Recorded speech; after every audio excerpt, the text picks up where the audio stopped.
오는 7월부터 우리 사회도 주 52시간 근무 시대가 시작됩니다. 그래서 최근 고용노동부에서 구체적인 지침을 내놓았는데요. 자, 이 변호사님. 네.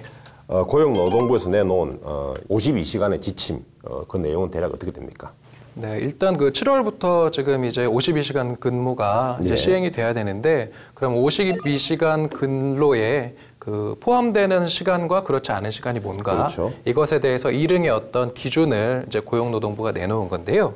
이거 얘기를 보면 일단은 뭐 그 대기 시간, 그다음에 접대 시간, 뭐 출장 시간, 워크숍 이런 건 원칙적으로 일단은 근로 시간에 포함이 된다.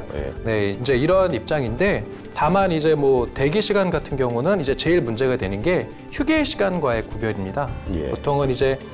보통은 명목상 휴게 시간이라고 많이 주거든요. 예를 들어서 뭐 경비원이라든지 뭐 고시원 총무라든지 이런 사람들이 이제 하루에 그 어떤 특정한 근로를 하지 않고 그냥 기다리고 있는, 어떻게 보면은 밖에서 봤을 때는 쉬고 있는 것처럼 그런 보이는 시간들이 이제 휴게 시간인데, 이러한 휴게 시간도 원칙적으로는 근로 시간에 이제 포함이 된다라는 거고요.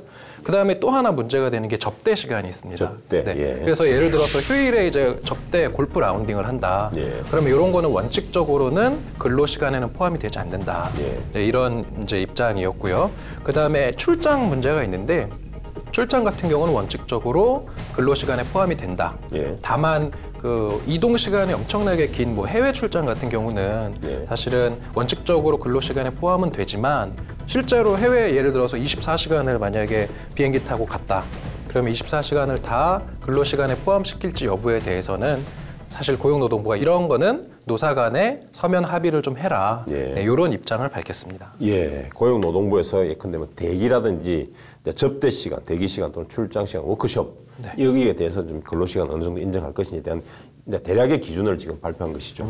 자, 그럼 여기에 회식이 또 문제가 되는데, 우리 근로자들 사이에서는 회식은 근로시간 인정되지 않는다는 말이 있던데 맞습니까? 네, 맞습니다. 이게 참 이제 근로자들 입장에서 힘든 게, 예를 들어서 사장님이 자 이번 주 월요일 날 전원 회식 와라. 이렇게 해서 이거 회식 안 오면 다 잘라버린다. 이런 식으로 좀 회식에 참여를 강제했을 경우에도 회식 같은 경우는 원칙적으로 어떤 뭐 기본적인 노무 제공과는 관련이 없다.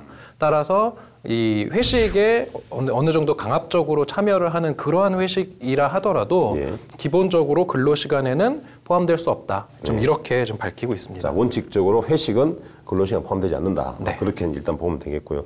근데 뭐 여하튼 회식에 대해서는 앞으로도 계속 논란이 될 것 같습니다. 그러니까요. 맞습니다. 자, 그리고 또 이번에 이런 우리 근로시간에 대한 기준뿐만 아니라 초과 근무에 대한 가산되는 수당이죠. 요 가이드라인도 같이 이제 발표가 됐죠. 최 변호사님, 자, 우리 가산수당 어떤 기준이 나와 있습니까? 그래서 그 가산수당에 대해서는 세 가지로 나누어서 생각할 수 있을 것 같습니다. 첫 번째로는 연장 근로 가산이고요. 1일 8시간, 주 40시간을 초과하는 경우에 통상임금의 50%를 더해서 지급하는 우리가 일반적으로 생각하는 가산수당입니다. 두 번째로 휴일 근로 가산인데요. 휴일 근무는 8시간 이내는 통상임금의 50%를 8시간을 초과하는 경우에는 100%를 가산하여 지급하게 됩니다. 세 번째로 야간 근로 가산인데요. 오후 10시부터 다음날 오전 10시까지의 야간 근로는 역시 통상임금의 50%를 더 받을 수 있게 됩니다. 이렇게 세 가지로 나눠서 생각하시면 될 것 같고요. 또한 18세 미만의 그 어린 근로자에게는 연장 근로 5시간을 포함해서 주 40시간을 초과하는 근무를 시킬 수 없게 됩니다. 또한 파견 근로자의 경우에는 원청 업체, 즉 사용 사업주의 근로시간 단축과 동일한 기준을 적용받게 되고요. 국가 등에 고용된 청원 경찰이나 사립학교 교원도 근로기준법 적용 대상이어서 이번 근로시간 단축에 영향을 받게 됩니다. 말씀 주신 대로 근로시간을 어떻게 볼 것인가 그 기준과 그다음에 가산수당을 어떻게 지급할 것인가 이 기준 굉장히 중요합니다. 왜냐하면 이것을 주 52시간 내에 어떤 근로시간으로 정해놨는데 이걸 지키지 않는 경우, 위반한 경우에 2천만 원 이하의 벌금 또는 이제 2년 이하의 징역에 처해지고 또 대표이사는 형사고발까지 이제 이루어질 수가 있거든요. 그렇기 때문에 이 기준이 굉장히 중요하게 보입니다. 그런데 또 일각에서는 이 기준이 좀 구체성이 떨어지고 명확하지 못하다.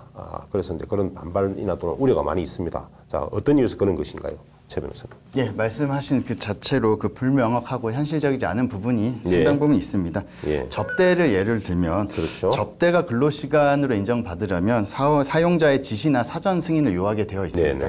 이 지시나 사전 승인이라는 것이 좀 모호한 측면이 있을 것이고 특히나 이 접대 활동의 양태나 그 어떤 이제 사업이냐에 따라서 굉장히 좀 다른 그렇죠. 방식의 접대가 있을 텐데 일단 일괄적으로 사용자의 지시나 승인을 받도록 하는 것이 쉽지는 않아 보인다는 것이고요. 실제로 뭐 기업 관계자들은 그 같은 부서원끼리 이제 접대 자리가 있는데 그 사용자가 잠시 자리를 비워가지고 어떤 사람은 승인을 받고 어떤 사람은 승인을 못 받았을 때 그렇죠. 그런 우연한 사정 때문에 이렇게 법적인 평가가 달라지는 것이 좀 적절하냐라는 문제 제기를 하고 실제로 상당 부분 일리가 있는 지적이어서 이 부분에 대해서는 어떻게 좀 뭐 이해할 것인가에 대한 고민이 많이 필요할 것 같습니다.